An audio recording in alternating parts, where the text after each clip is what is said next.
You are the first millennial candidate running for president as a Republican. I mean, yeah, right? Senator Warnock continued to focus on his so-called victories with the White House, Walker arguing that his opponent would be just another vote for President Biden's agenda. The NYPD put out a memo ordering all cops to report in uniform starting this weekend, Stella. This is in anticipation of potential unrest. Cops will not be granted excusals or shift changes, and this order, we're told, will remain in effect until further notice. The crowd has been enthused. This is the best crowd you could get on a Saturday afternoon. Now, we just heard from South Dakota Governor. The 3,200 attendees that are already here in Dallas have started that vote. So it is through a mobile app on your iPhone. Was there a relationship that you had in your past that maybe influenced how you handled the White House or your presidency? Well, probably my father, because my father was great. He was strong, tough, but fair. Mr. Mayor, what is your message to a doctor out there right now that disagrees with the vaccines, or a teacher who knows that the indoctrination in our classrooms is wrong? What is your message for the American that wants to put their country before themselves? Always put your country first. When people say, piggybacking off what you just said, when people say that you don't have that political background, you don't have the skills to be a leader, I mean, what is the most important skill? Isn't the most critical skill to be able to inspire others? What would you say to the mainstream media right now, and more recently to Joe Biden, who called your handling of reopening this state's economy irresponsible? Introduce yourself to the viewers and tell us what you guys are all about here. Supports our offenders more than he supports tax-paying Americans. Supports our criminals more than the men and women in blue. Being one of the few that could predict change correctly, has anything from this administration shocked you so far? These speeches, being that we have social media now, they will reach tens of thousands, even millions of the younger generation. So aside from the actual event itself, do you think there's actually some call to action? Attorney General, you and Governor Abbott recently greeted President Trump down at the border, and coincidentally, or maybe not, after months of no action, Vice President Kamala Harris decided to make a trip around the same time. What do you think about the timing of that trip, and what did her trip actually accomplish? True or false? Jeffrey Epstein is running for president. Yes, I heard about Jeffrey Epstein. You heard about Jeffrey Epstein? Sure, yeah. He has many establishments. We don't support him. Well, I think we should. We support him? Vivek Ramaswamy, thank you so much for being here with us. 2024 presidential candidate, also author of the new book, Capitalist Punishment. So congrats on that. So Joe Biden, he says he wants to finish the job. But really, Vivek, you've said this is a myth, it's a lie, it's a farce, whatever you want to call it. Joe Biden is not the one that will be running our country. He has not been running our country. Please explain to our viewers what is going on here. Who is controlling the strings? We already know Joe Biden is the complete puppet. So the biggest myth in American politics is that the people who we elect to run the government are the ones who actually run the government. They're not, right? Joe Biden is a hollowed out husk of a leader. It is worth seeing that for what it is, because his cognitive deficits, people wonder, how could they put up somebody with this level of cognitive deficit? Here's the thing, for the managerial class that controls him, those deficits, that's not a bug. That is a feature. That's what allows them to control him in the same way as John Fetterman in the U.S. Senate. It's the managerial class. So you watch Susan Rice stepping down the day before he declares, watch what role she plays. You want to understand what President Obama comes out and endorsing him. We have 2 terms as a limit. Well, it's not that difficult if you actually have a puppet master string that you can pull to actually use effectively like the Wizard of Oz. You project an image, seeing one thing. It's actually who's behind the curtain that matters. And that's this managerial industrial complex. I mean, George Soros' son visited the White House 14 some odd times. It's a combination of the donor class, a bunch of actually corporate donors to President Biden, but even a network in the administrative state that uses him to effectuate their own agendas. That's what's going on. And most likely why they don't care about his cognitive decline, right? Well, that's why they like it. Right. That's why they like it, actually. Right. Yeah. So you are the first millennial candidate running for president as a Republican. I mean, yeah, right? I know you've spent most of the campaign so far, a huge media day today, talking about, I don't know, foreign policy, the economy, really big issues at hand. But what I really want to talk to you about is the millennial generation, our generation that is so suffering right now. So a little bit of a different perspective here, but really this generation is so lost, and they are so longing for something to belong to, a purpose, a movement. When we saw what Joe Biden released this week as far as a campaign video, there was no message there. There was no movement there. It was Orange Man is bad. Vivek, how do we encourage younger generation to be part of this movement, the America First movement that you want to continue? So to put America first, we have got to rediscover what America is. And I think young people are hungry for this. Thank you. This is why I go to college campuses. Yes, do people disagree with me when I show up at New England College, where I was in New Hampshire last week? You bet. But I understand why a lot of other Republicans don't go there. They would get the questions that I got. But that's what we need to do, because these people, when they think they're woke at the age of 20 or whatever, they don't actually believe that. The problem is they don't know what they believe. And so we need to fill that vacuum, that void, with our own ideology, not race, gender, sexuality, and climate. That's what the other side says. We need to start talking about the individual, the family, the nation, God, the things that used to fill the void of human beings for their sense of purpose. That's what young people are crying out for help.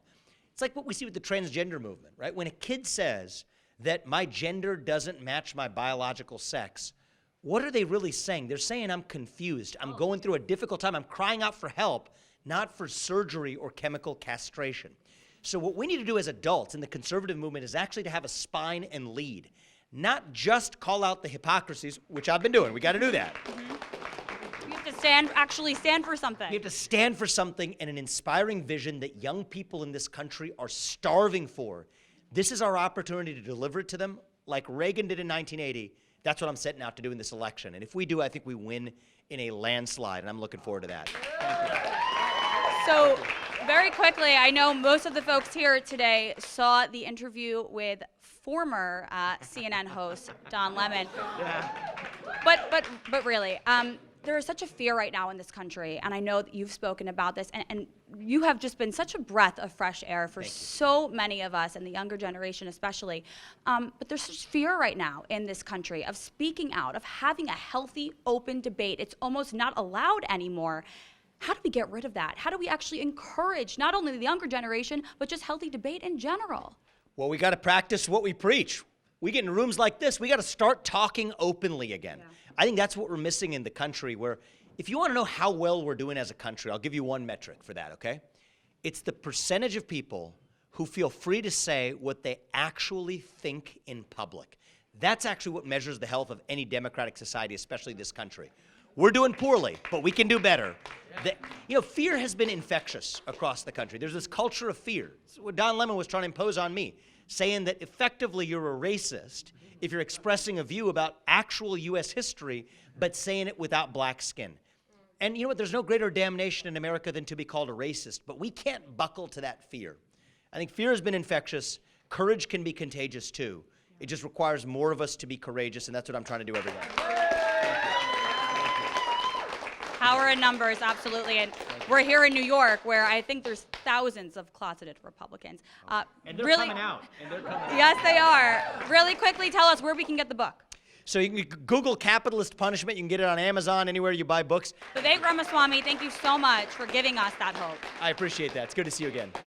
Well, in his first sit-down interview since being sworn into Congress, Representative George Santos spoke with OAN's Caitlin Sinclair to address the barrage of accusations against him. Take a listen. Exaggerating employment or educational history, those can even be seen as forgivable. Those are non-threatening. Those can even be defined as embellishments. But there are some items that continue to cause confusion and concern. So let's go through those. Your family's ties to 9/11 and the Holocaust. Several genealogists have pointed out there seems to be no evidence supporting those claims. How do you respond? I grew up with the assertions and the stories of my grandparents telling their story. I'm 34 years old. The horrible events of the Holocaust took place in the 1940s. Unfortunately, both my grandparents are deceased. My mother is deceased, unfortunately.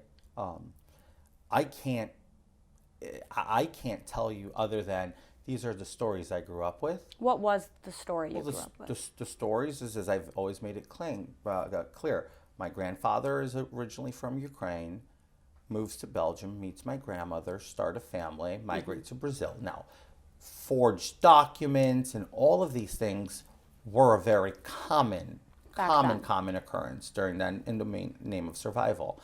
I never said they survived the Holocaust per se. They were there. They escaped the Holocaust. And if there was ever a time and place that I might have said survived versus they escaped, I bad word choicing, but nothing nefarious to say, oh, my grandparents stayed all the way through D-Day. That was never the claim. They escaped before things got really bad. They forged documents like many other Jewish families did at the time. I always said I grew up Catholic, and part of my shtick throughout the years has always been a joke about people saying, oh, George, you come from a Jewish mother's family, so, your maternal family is Jewish, that makes you Jewish. And I've always joked saying, no, I'm Jew-ish. And I've always made that joke. All of a sudden, after rooms upon rooms that I've addressed with that, people would love and laugh. Now it's being used against me as I'm some sort of anti-Semite, some grotesque creature trying to bring harm to the very heritage I hold. So that's what really is frustrating, because now I have to sit here and dwell with genealogists who don't know the facts of my family versus what I grew up being told by my grandparents, by my family. So is it a fact of your family history that your mom died in the 9/11 attacks? I never claimed my mother died on the 9/11 attacks. When I said 9/11 claimed my mother's life, I never said she died on 9/11. What did you mean by that? The toxic dust that permeated throughout Manhattan and my mother being present downtown Manhattan, that is what I was referencing to. My mother died at home, in home hospice in 2016, a day after her 54th birthday, on December 23rd. What about the claims that your mom was nowhere in America, nowhere near America? That, to me, remains a mystery, because I was here and I was 13 years old. The Florida nightclub shooting, the Pulse nightclub shooting. Did you or did you not suffer a personal tragedy from that shooting? The company I worked for at the time, which was what? I was working for a company called Met Global and one of their subsidiaries. They were hiring aggressively to build out their customer service operation. Wild hiring. At the time, it was presented, and I worked in their business development team. At the time, it was presented that 4 of the agreed upon hires that would be onboarded to the company had perished that day. Your campaign finances. It's a matter of public record that you stated that it was a personal loan that funded your campaign, but then that was later retracted. Can you explain where that $700,000 came from?